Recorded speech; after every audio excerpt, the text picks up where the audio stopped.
કર્મચારીઓને 15% charge allowance મળશે। મૂળ જવાબદારીનું 5, નવી જવાબદારીનું 10% ભથ્થું મળશે।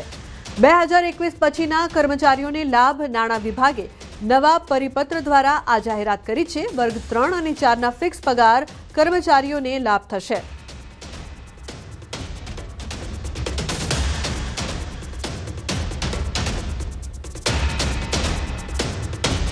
तो 2021 पछीना जे कर्मचारीओ छे तेमने आ लाभ छे ते मळी शकशे। वर्ग 3 અને 4ના ફિક્સ પગાર કર્મચારીઓને આનો લાભ મળશે। खूब ज मोटी जाहेरात छे ते करवामां आवी छे। उल्लेखनीय छे के फिक्स पगार कर्मचारीओने 15% चार्ज एलाउंस मळशे। मूळ जवाबदारीनुं 5, नवी जवाबदारीनुं 10% भथ्थुं मळशे। 2021 पछीना जे कर्मचारीओ छे तेमने आ लाभ मळशे। नाणां विभागे नवा परिपत्र द्वारा आ मोटी जाहेरात करी छे, जेनो लाभ तमाम कर्मचारीओने मळी शकशे। वर्ग 3 અને 4ના ફિક્સ પગારના કર્મચારીઓને આનો લાભ છે તે મળવા જઈ રહ્યો છે।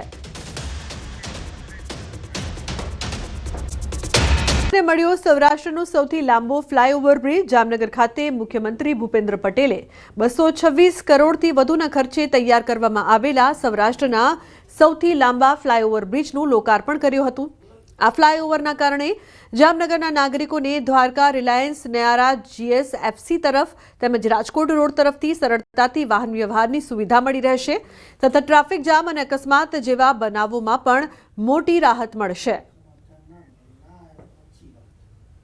સૌરાષ્ટ્રનો સૌથી લાંબો અને મોટો ફ્લાયઓવર એટલે લગભગ 4.5 કિલોમીટરનો ફ્લાયઓવર સિટીના એક ભાગ એક એન્ડથી બીજા એન્ડને જોડતો ખૂબ જ અદ્યતન ફ્લાયઓવર આજે જામનગર શહેરને પ્રાપ્ત થયો છે। ત્યારે સુભાષ બ્રિજથી લઈ અને દ્વારકા રોડ સુધી જેટલા રસ્તામાં જે ટ્રાફિકના પ્રશ્નો હતા એ આવતા દિવસોમાં જે બોટલનેક્સ હતા, જે સર્કલ્સમાં પ્રોબ્લેમ, 4 રસ્તા જ્યાં ભેગા થતા હતા ત્યાં ટ્રાફિક જામ જે થતું હતું એ છે। કોઈ એવા ઇન્ડસ્ટ્રીયલ જે ટ્રાફિક સવાર સાંજ આપણને એના લીધે જે મોડું થતું હતું એ હવે ભૂતકાળ બની જશે।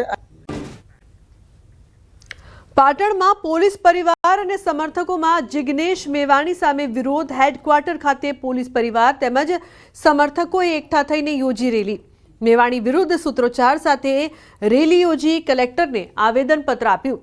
તો ધારાસભ્ય જિગ્નેશ મેવાણી દ્વારા પોલીસના પટ્ટા ઉતરાવી નાખવાની ધમકી આપતો વિડીયો સોશિયલ મીડિયામાં વાયરલ થયો, જે બાદ પોલીસ પરિવારમાં વિરોધ છે। ધારાસભ્ય જિગ્નેશ મેવાણી દ્વારા પોલીસ તંત્રને અપમાનિત કરાતા શબ્દોનો ઉપયોગ કરીને લાગણી દુભાતા પોલીસ વિભાગમાં રોષ જોવા મળી રહ્યો છે। જિગ્નેશ મેવાણી માફી માંગે અને રાજીનામું આપેની માંગ સાથે આવેદનપત્ર આપ્યું છે।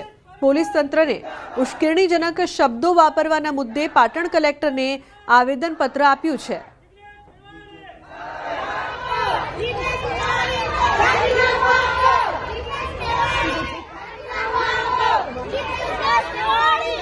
એવા ધાર્મિક જે પોલીસનો નોકરી છે તેના પ્રત્યે આવું જો બોલે તો બિલકુલ અયોગ્ય છે।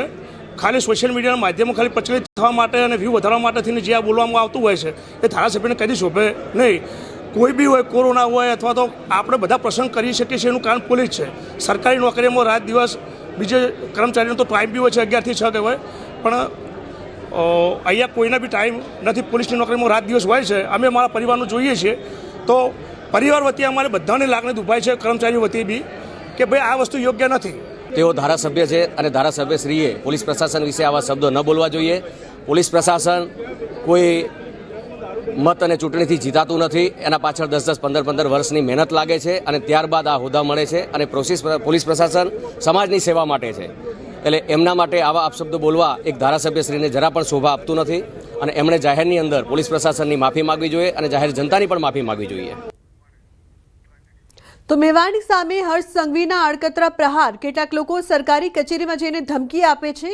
એકની ભૂલના કારણે બધાને બોલવા લાગશે, સોશિયલ મીડિયામાં ચમકવા હોબાળો પણ મચાવશે। આવા લોકો કચેરીમાં આવીને પટ્ટા ઉતારવાની વાત કરશે। સારું કામ કરશો એટલે આવા લોકો તમારી સામે આવશે। જનપ્રતિનિધિ આવશે તો પણ હિંમતથી કામ કરજો।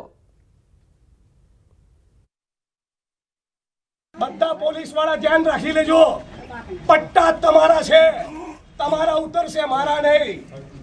અને આ વડગામનો ધારાસભ્ય કહી રહ્યો છે, યાદ રાખી લેજો। હું પાછળ પડીશ એટલે છોતરા કાઢી જ નાખીશ.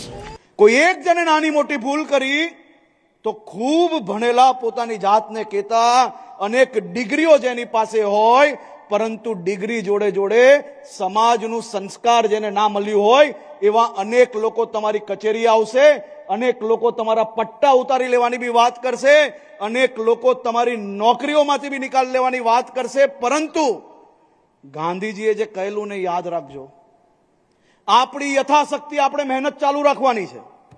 તમે સારું કામ કરશો એટલે આ પ્રકારના લોકો તમારી સામે આવશે, પણ એ તૈયારી જોડે આજથી આપણે કામે લાગવાનું છે.